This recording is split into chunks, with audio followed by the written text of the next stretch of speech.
Hey, everybody.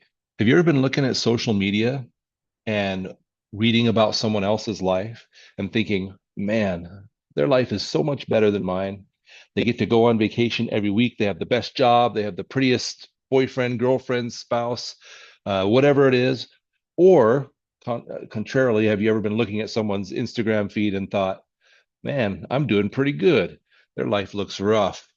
If you've done that and the data suggests that you probably have, you're taking part in something called social comparison.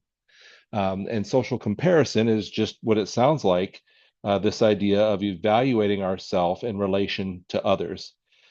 Um, Most psychologists believe that we do this in either an upward direction or a downward direction. And what they mean by that is upward comparison means comparing ourselves to people who are better off than we are, or sometimes that we just, I guess that we believe are better off than we are, or people that we believe are just better than us in some way.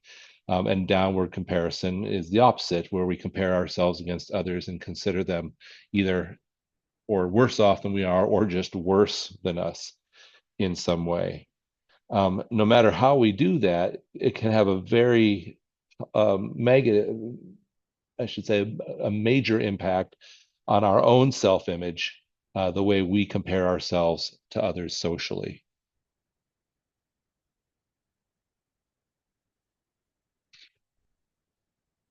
So why do we do this? Mostly the belief is just that we're hardwired to seek understanding, to kind of place ourselves in some relationship to others around us socially.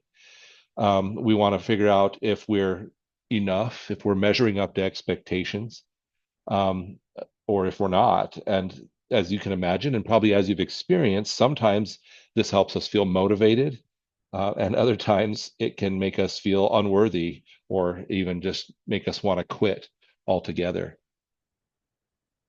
So it's not all bad, though. As I mentioned, sometimes it makes us motivated. There are positive effects to social comparison and negative.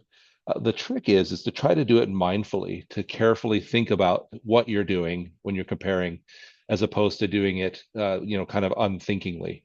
And that's hard, right? Because when you're doing something unthinkingly, by definition, you're not thinking about it. You don't even realize that you're doing it. And so, if we use this properly, it can motivate us and help us to want to do better and try harder, but it can become toxic pretty quick. And so, again, when I say mindful, what I mean is be aware of the intent behind the comparison and how it makes us feel. Ultimately, what we want to do is find some balance, um, to recognize, first of all, that everything we see on social media or everything we see in the world uh, isn't as it seems. People tend to share the best parts of their life and undershare the worst part, but also to just recognize that our self-concept isn't based on how other people's lives are going. And so we can use it to reflect and try to improve.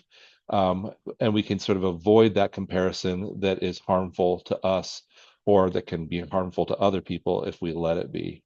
So I think the next time you're feeling that you're doing this, recognizing you're comparing yourself either upward or downward, just ask yourself, is this helping me to grow? Is this helping me to be to make some improvement in my life, or is this just making me feel small?